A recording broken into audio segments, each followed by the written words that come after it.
Totoo yan, pre. Boxer dito. You are lucky today.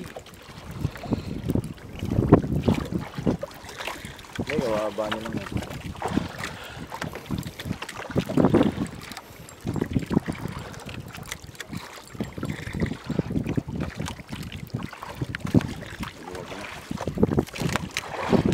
Ay, ito nga yan.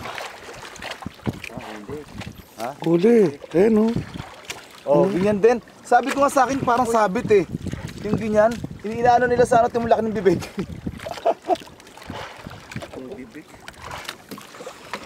Ganyan naman ngayon ang natotropa.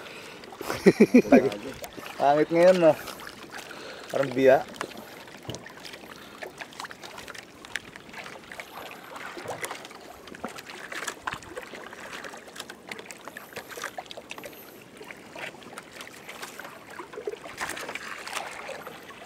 Okay na.